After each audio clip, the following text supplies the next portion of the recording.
Are you ready for some North Coast Athletic Conference tournament coverage? Your Lords and Ladies fall teams had a big weekend on the conference tournament scene. I'm Evan Frazier of the Kenyon Sports Connection, and it's time for another edition of the KSC Weekly Wrap Up. We begin with the big ticket, men's soccer, who after taking a draw against Oberlin College in the regular season finale, had to come back to host the first round of the NCAC tournament in a rematch against the Yeomen. Just as their meeting in the previous week had been, it was another physical battle to the end, but this time, the Lords wound up on the winning end. In the 23rd minute of the contest, Jeremiah Barnes benefited from a block shot that was tipped back to him at the top of the box, where he ripped the match's lone goal, leading to a 1-0 win. The win punched Kenyon's ticket to the NCAC championship game, but it faced its most formidable opponent in the nation's top team, Ohio Wesleyan. The Lords traveled down to Delaware for a chance at its first NCAC tournament championship and kept pace with the battling Bishops through the first half. Alistair Flynn scored his 7th goal of the season to tie the match at 1, but the second half belonged to the host Bishops, where they scored twice in a 2-minute span to jump and stay ahead 3-1. The Lords season is still very much alive. Kenyon's 14-4-3 overall record is more than enough to warrant an at-large bid to this year's NCAA tournament. Find out if the Lords will advance to nationals by visiting athletics.kenyon.edu.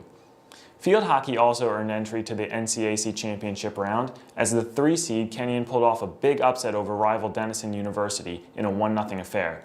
Susie Gerzenda scored Kenyon's lone goal, while Sydney Carney-Nisley made 9 stops in the win. In the NCAC finals, Kenyon met up with DePaul University for the 3rd time this season. As had been the case in each of their previous 2 meetings, the Tigers bested the ladies, this time by a closer margin of 2-1. DePaul scored twice in the first half and then just rode out time. Maddie Bresky scored her team-leading 18th goal of the season off a penalty corner, but the ladies were unable to convert off multiple opportunities created by a trio of cards administered to the Tigers late in the contest. The ladies conclude the season with a 13-7 overall record, their best since 2006. Closing up Kenyon's NCAC tournament appearances this weekend was volleyball, who had its best round of play this season. The ladies entered the tournament as the 7th seed in an 8-team field and dropped a 3-0 decision in the opening round to 2nd-seeded Hiram College. Despite being taken out of title contention early, the ladies rebounded on the 2nd day of the tournament and blasted their way to a pair of wins against the College of Worcester and Oberlin College to take claim to a 5th place.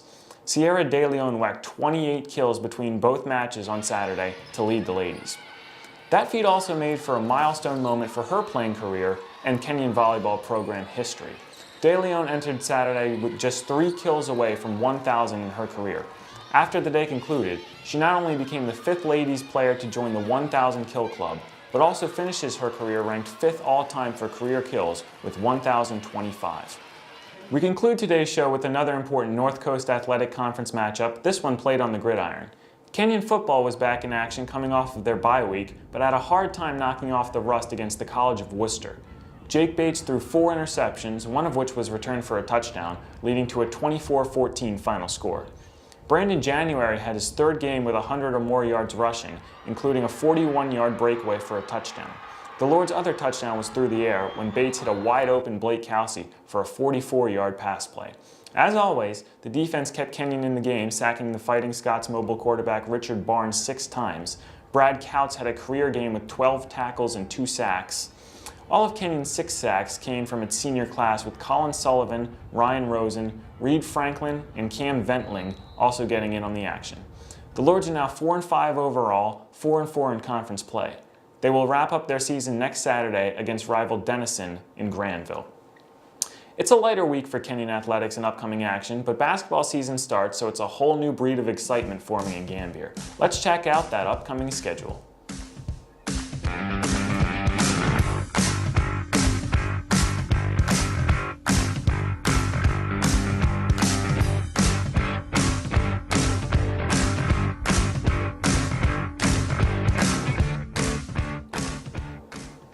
With basketball season starting, that means season previews are on the way. Check back in on Thursday when we release the men's and women's basketball previews. You can find them at athletics.kenyon.edu. One last programming note, beginning next week we will be moving the KSC Weekly Wrap Up to Fridays for the duration of the year. Our next episode of the Weekly Wrap Up will be on Friday, November 23rd, and will get you prepared for the Thanksgiving break. For the Kenyon Sports Connection, I'm Evan Frazier. Go Lords and go Ladies. She said, you know me well. I've seen you, little Stephen and Joanna around the back of my hotel. Oh yeah. Someone said you was asking after me, but I know you best as a blagger. I said, tell me your name, is it sweet? She said, my boy is Dagger.